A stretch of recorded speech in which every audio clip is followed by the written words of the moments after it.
telling you that that you should not worry too much. I will not bombard you with computers. I promise. I promise.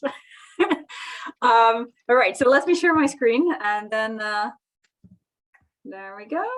And then I'll need Catherine to you to come back and wave to me to say that you can actually see the presentation. Yes, we're good. Okay, cool. All right, all right, so today I would like to talk to you about a city in a desert. And it's a very particular city, a city that you've all heard about. We will be talking about two projects that we've done. One concerns portraits and one concerns a hinterland of a city. And if I run out of time, which is likely, we're gonna go very fast for the hinterland because there's only as much barley as one can take. So let's move straight onto the topic. This is Palmyra. This is a large city in the Syrian desert. And it's been kind of stuck between the Rome and Parthia. And it's one of those interesting places that really had a really big role in history. And yet, when you look at it, you kind of think, how is that possible? It's in the middle of nowhere, in the middle of a desert. How happened? And what you need to know is we're going to be talking. Palmyra has a history, and there's been Palmyra before Palmyra, and there's been Palmyra after Palmyra. But we're going to be talking about Palmyra during Roman Palmyra, and that means we're looking at the first 3 centuries. We're not going to talk about anything beyond that. So just to give you a quick overview of what we're on about, basically around the kind of turn of millennium, as far as we're concerned, this is not the actual starting point for Palmyra, but this is where we kind of decide, okay, this is where we're looking at it. It's been a significant settlement before, but more of a caravan station. It wasn't a big city. And in the first few centuries, especially in the first century and the first half of the second century, it really grew almost exponentially. Massive monumental architecture has been erected, such as the very famous Temple of Bel. And there's been, all sorts of colonnades, temples, etc. In 129, Hadrian visited the city, which is a big deal. I mean, you guys know better than me. It's a big deal when the big boss comes over, and it's became a really important part because of the war. How the different wars between Parthia and between Rome happened. It basically closed some trading routes and opened others, and Palmyra really got a lot of trade through that. In 252, the Palmyran kingdom exploded, and you can see on the map here that all of a sudden Palmyra was not an oasis in the middle of a desert. It was a super big imperial body, but as big as it was, and as quickly as it happened that all of a sudden it became this colonial power, just as quickly it basically folded and collapsed. In 272, Aurelian sacks the city, and Palmyra becomes pretty much a village. And that was the end of Palmyra during Palmyra. History continued. And many people work on it, what happened after, which is really interesting. We will not look into that, and we'll not even be talking about what happened recently to Palmyra. All right, so let's move on. So the first question I would like to talk to you about is related to how many people were there in Palmyra? It's a fun question, right? And the major assumption we're putting forward here, and this is an assumption that everyone's, in the theory kind of side of things, where everyone's welcome to challenge and question. The assumption we put forward is that if there's more stuff, that means there's more people. So in order to know how many people we had, we just need to count stuff. So let's see how we do it. In purpose, I just wanted to say that this is a work within a team, within the the Palmyra team run by Rubina and also supported by Olympia Bobou, who supervise all the data collection. All right, so we're going to count a very specific stuff. We're going to count the very famous Palmyrene funerary data, portraits, tombs, and burials. All right, so let's start with the portraits. The Palmyra Portrait Project has collected 3,640 portraits, which is a lot. And those portraits were basically kind of at the front of tombs. So you know, the tombs were created in such a way that you would deposit the dead and then close it with their picture, which I think is actually quite a nice way of doing it. And obviously, when we're looking at portraits, we're talking about the nobility, the tribal aristocracy of the city. We're not talking about the, you know, the everyday normal folk like us who had a bakery or a few cows. The portraits themselves, they've been studied extensively, and especially in terms of their stylistic features, in terms of how they there's this nexus between the Roman and the Eastern influence and how people are all depicted. And thanks to all those people that painstakingly looked at the portraits, we can actually create a pretty detailed chronology, which is of key importance to this project. All right, so those were the portraits. We also have 329 tombs. You have some pictures of here. There are three types of tombs. There's the tower tomb, which is what it says, a tower. The house or temple tomb, which is, yeah, an overground structure. And you can see, for example, you know, all of those kind of lines going in all directions. This is exactly where the bodies were deposited. And here at the front, you would have the portraits. And the same here. This is where the bodies were deposited, and then you would have the pictures in front. And you know, a tomb was a kind of prestige display for by the head of the family. They were grouped outside of the city, and we have quite a good idea about them. And finally, we had 769 burials. So you can see how it looks like, the portrait in the front and the body there. We cannot connect every burial to every portrait. You know, this is kind of ideal situation, right? This is awesome. If we had it like this, it would be great. But actually, most of the time, we cannot associate which burial belongs to which portrait. And you know, what we believe is that because of the portrait and the cost, etc., we assume that that each of those slots of the locally has been occupied by one person, and you know, and the people that ended up in the tombs as burials were exclusively members of their aristocracy. So it wasn't the full household, it wasn't all the slaves, it wasn't all the kind of parts of the households that were not the main family. So in some cases we have multiple burials in each niche. And to be honest, like it's really hard to interpret that. But because of this uncertainty, we are not associating each burial to a portrait. All right.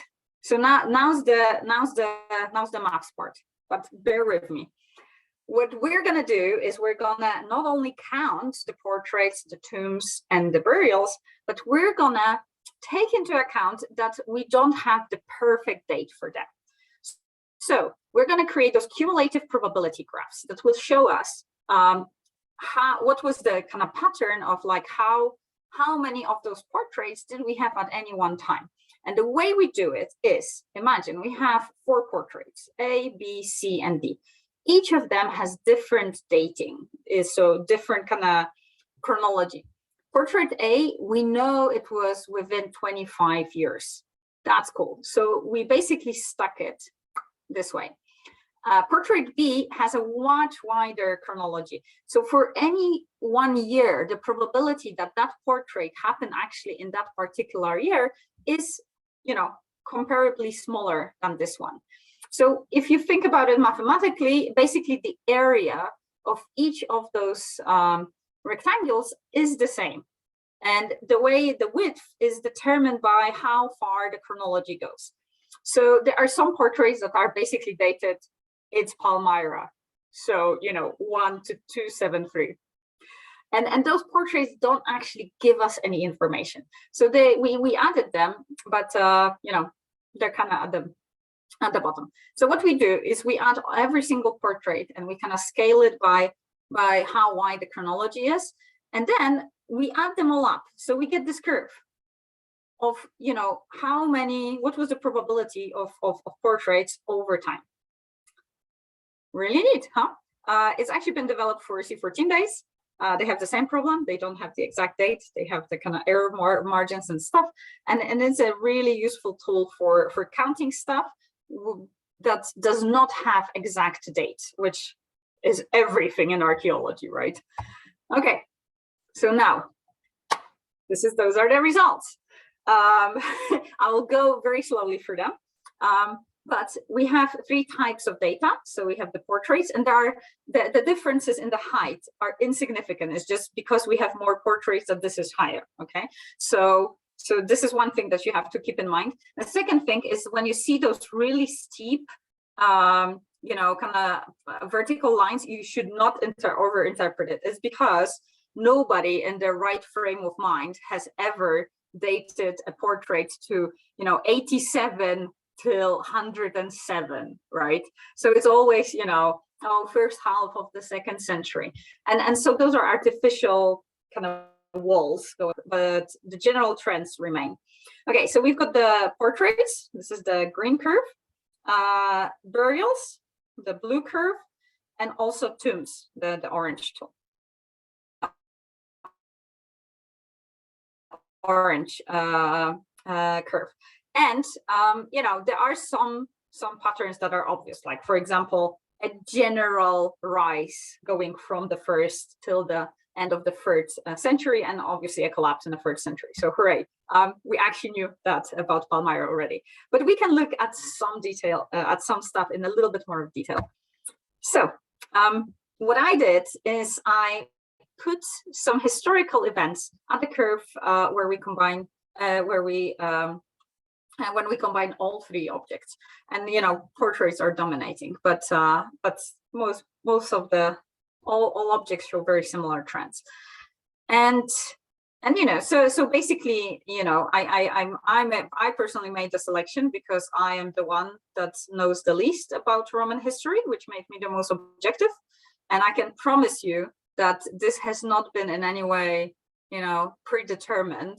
It was genuinely me just going through a book and saying, okay, there's a word, there's a word, there's a word. This is this important thing, and just kind of placing it on the graph. So let's look at the details. We have some patterns where historical events had absolutely no impact on how many portraits were produced in a given year.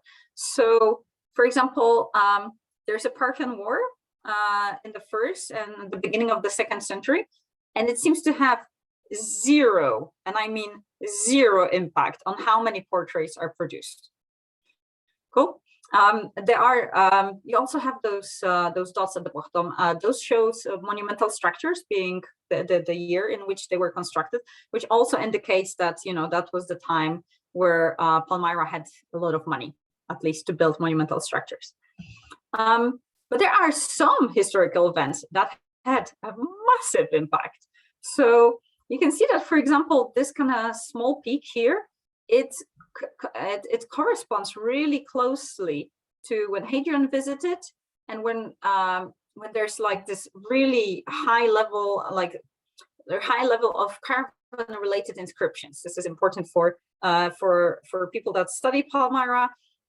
This is clearly the time when trade really boomed, and that stopped during the Parthian War. The number of caravan inscriptions, so inscriptions that show that there was caravan trade, just not even decreases. Just no more of them. And the Parthian War was followed by the Antonine Plague, and you can see there is a dip in the number of portraits that were produced at that time in Palmyra. And then, interestingly, when we talk about the peak of Palmyra, the peak of Palmyra, the Palmyrene Empire, is basically first few decades of the second half of the 3rd century, so 250 to 273. When you look at the portraits, this is not a peak. This is a massive, massive drop. So this is one of those things where, like, I expected personally that when Palmyra became an empire and all of a sudden had this realm of all those lands that belonged to it, this is where the aristocracy should have all the money and all the opportunities to kind of show their prestige and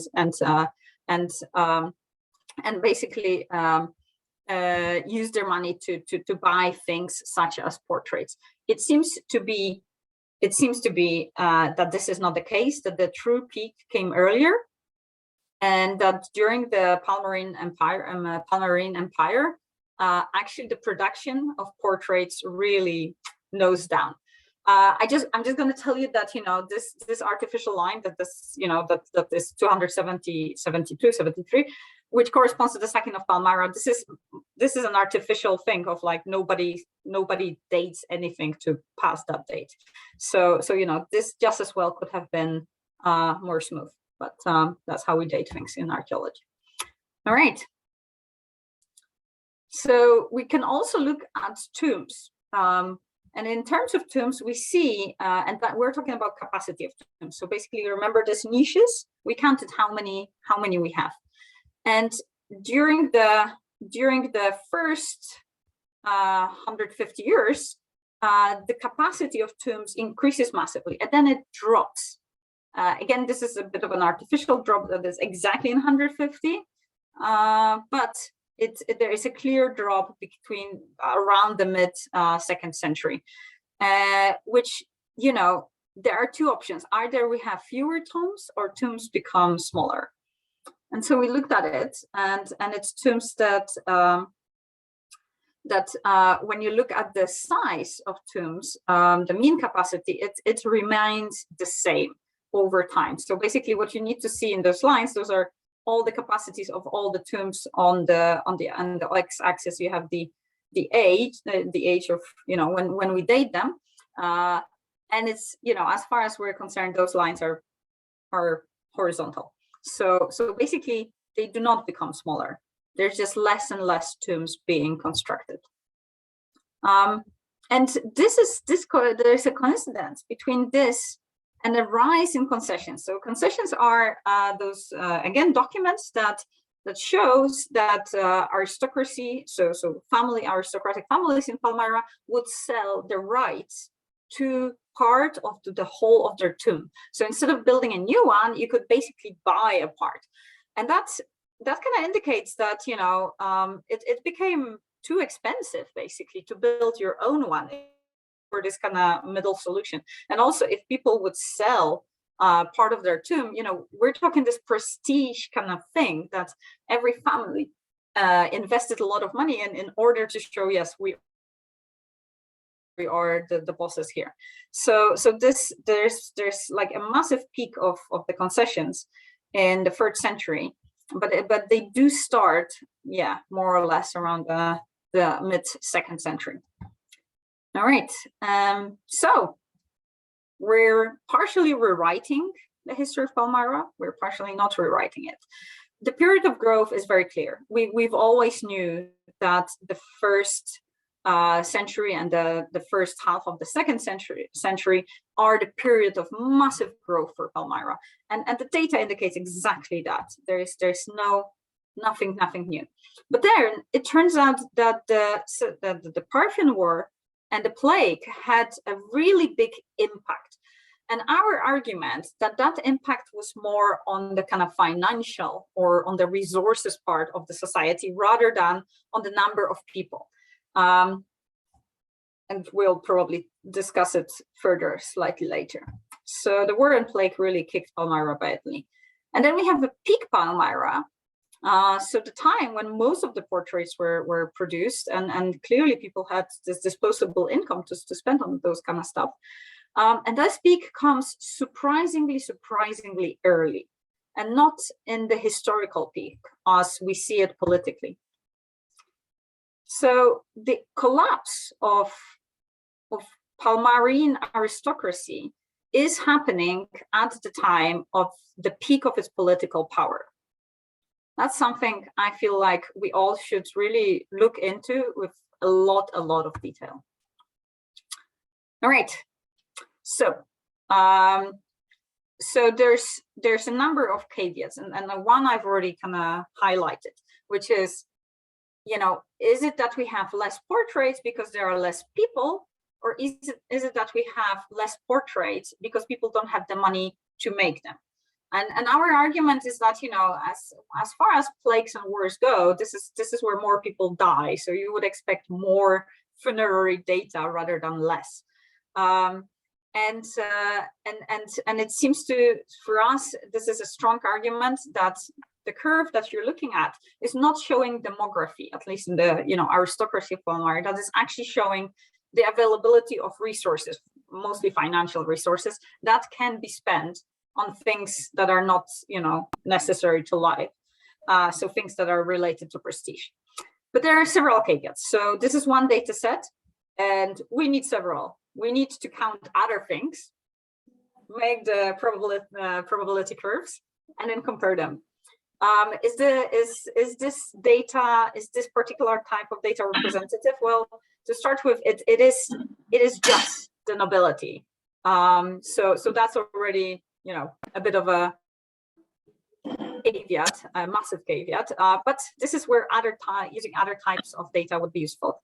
And, you know, you saw the historical events that I put on.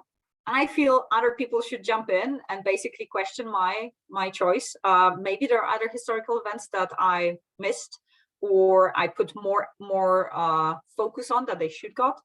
This is all, you know, fair game to discuss.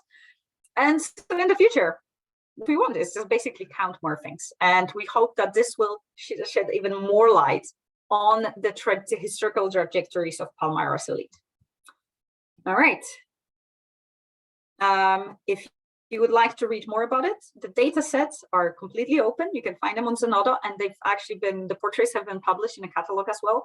The scripts and the analysis, they're open source. You can literally go and read through every piece of code that we wrote. And so and interpretation is open to critique. So those are the non-caveats bits. You know, we did the work. We're happy to hear criticism on that work, and we hope that this will push the debate further. All right, so let me just quickly check how much time do I have left. 6:30. Okay, we'll speed through the hinterland. All right, so let's forget about the portraits, tombs, and aristocracy.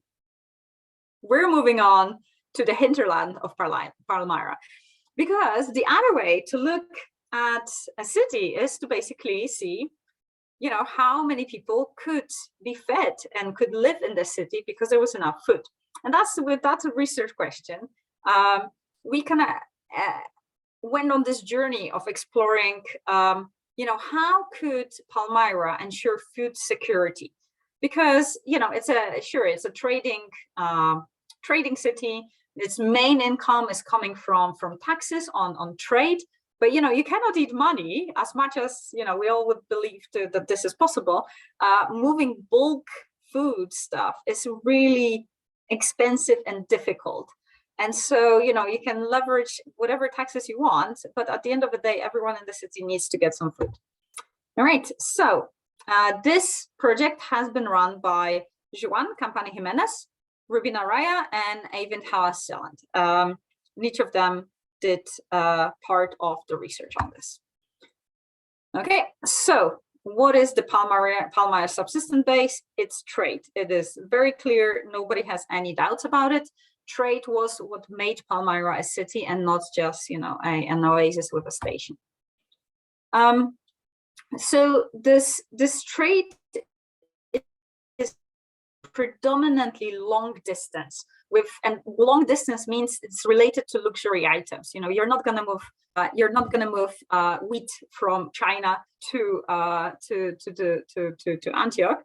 You're moving small and expensive things. This is the type of trade that you know we're talking about in Palmyra. And you know, there is agriculture around. You can see the lovely palm trees. It is an oasis, but at the end of the day, it is in the middle of a desert. All right, so not great. So what we're going to look at is, first of all, how far can you go? Where can you plant within the area that you can go to? How much can you harvest out of it? How many people were involved in working in those fields? And how much is then left for the city after those people that worked there got their fair share? Okay, so we're not crows, so we could do a distance envelopes from the city that are just basically a circle. And that would be great if we were crows, but we're not, we're humans. So we actually cross terrains and we need some access to water. So we use this super cool data source, which was 1940s British Army maps, and also Russian aerial photos for water sources. And, you know, this looks like a pretty crap map. Palmyra's here. And, you know, you see those different colors, and those different colors basically told you whether a military truck in 1940s could cross certain areas or not. And that's a pretty good approximation for a caravan with a camel and, you know, moving large amounts of barley and or other cereals. So we use that as an indicator of how difficult it is to traverse each area. To do so, in addition, we also needed to look at the water sources, because we are actually in a desert and you cannot go too far from some kind of water because you'll die. That's what's going to happen. So you can see in the yellow, those are those impassable areas where, you know, you really couldn't cross very easily. And you see those blue dots, those are all the water sources that are in the area that you cannot go too far away from. All right, so based on that, we fired up Arcmap and basically created distance envelopes based on the difficulty of crossing the terrain and also access to water. And it's basically what they represent in the green, orange, and red is 1, 3, and 5 days of travel by camel. And the interesting thing is that if you see this line here, so this is the known and hypothetical boundary of the Palmyrene territory that we know from both like milestones and also the written descriptions. And that fits pretty nicely, to be honest, with the 3 days walking distance. So that happened. So that was pretty cool for us. And we also marked on this map a few areas about which I'll tell you slightly more. All right. Palmyra is in the desert. It's actually a semi-steppe, whatever, but it's dry and horrible, and you don't want to grow anything there. You could potentially produce food on like kind of next to your house, small field, but that food would, first of all, not be reliable, because if you don't get water, you're done. And secondly, this is not the kind of type of food production that you can use in order to feed a large city. So instead, we looked at the kind of coast envelope of the 3 days, and we identified every single area where you could do irrigation. Without irrigation, you cannot count on any reliable food supplies. And there are 4 areas where you can actually produce food. Those are the fields north of Harbaka Dam. Then the biggest one is the depression of Atarka. And this you can also see from where the water comes into that depression. So this area is basically a water sink for Atarka. There's also the oasis of Birarak and the oasis of Palmyra. And those are the places where you can actually produce food fairly reliably.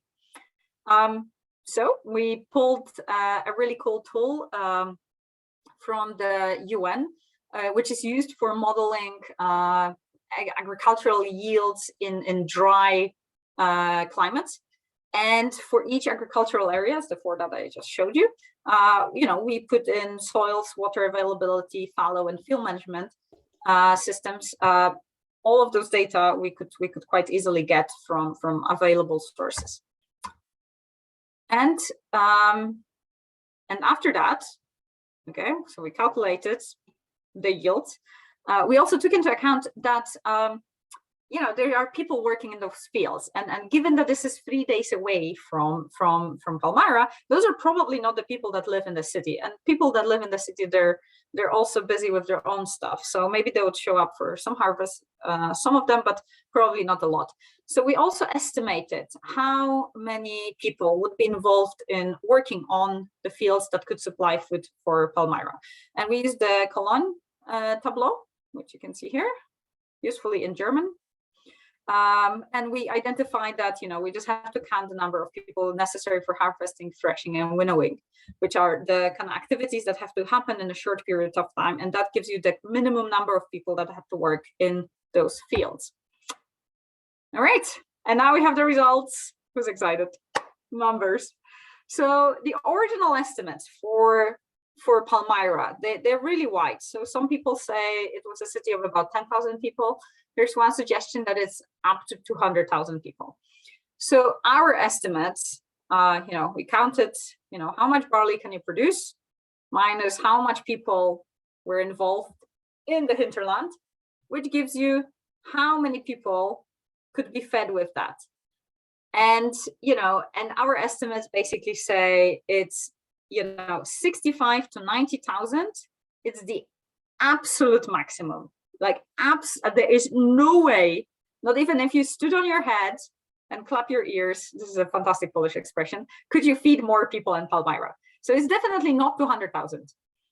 And may I just ask that the 65,000 is already with a lot of issues related to the reliability of this food supply. So on a good year, yeah, we're talking 65,000 to 90,000 maximum. On a bad year, not really. So that number has to be really interpreted as the absolute maximum, with the assumption that, you know, loads of food is stored, there are systems for distributions, and also importantly, because we could not estimate it easily, this is not including the possible losses that you have because of storage, because of transport, which sometimes go up to 25% of the yield. Most of the time is about 10%, so you should probably take 10% off.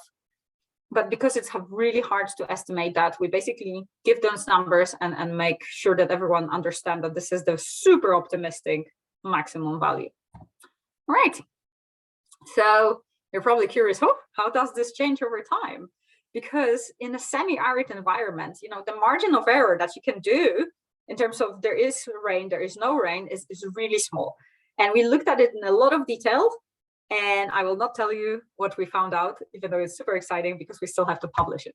So you'll have to ask me in about 5 months' time. All right, so just to quickly sum up, Palmyra's history.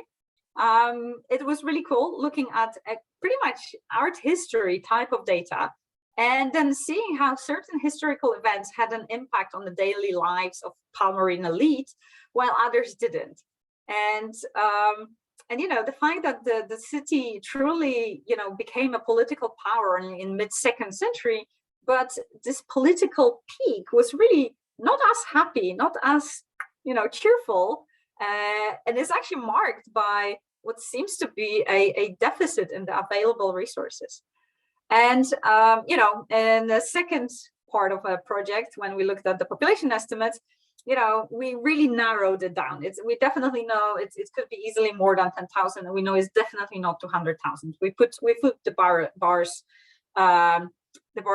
way more narrow, and there's still a margin of error. But the important thing is that this is something that you can do. You can do it for any city, and you know, once we can tell you how it's changed over time, your minds will be blown. I promise. And you know, I would like to take a step back and just take a look at, you know, how this kind of multi-proxy approach, how useful it can be, and how, you know, if you just look at one type of material culture, you really need those people that spend their whole lives dating those portraits and saying, well, the eyes get bigger, the eyes get smaller, because then we get the chronology. But when you look at the different strands of evidence, when you combine it with a bigger comprehensive picture, then you really start to understand what is behind those historical processes, and that's super cool. And this is important to do those kind of things, because it kind of counteracts this general opinion that history is just one damn thing after another. And we just reconstruct, well, there was first this war, and then there was this other war, and then people were, living happily for 20 years, and then there was another war. And what do we learn from that? Well, nothing. In fact, it is possible to reconstruct what were the reasons, what was the why behind those historical events, and how they change society, and how society address those, and why, for example, some they made more impact than others. So to do that, we need systematic data collection, and also the analysis has to be really rigorous, and we need more large comparative samples. So we cannot rewrite the history of Palmyra based on the portraits. That we cannot do. I mean, that's not what we claim in the paper. Obviously, we claim we completely rewrite it, but the truth is that we really need more stuff, and then comparable data sets that we can argue between. And as an absolute plug, I can tell you that once we're done with all of this, we will do some agent-based modeling, and I hope that I will get invited again so that I can talk to you about the ultimate tool for understanding the processes and the mechanisms behind history and behind historical, ancient societies. And with that, I'll just say thank you so much, and I'm hoping for loads of difficult questions.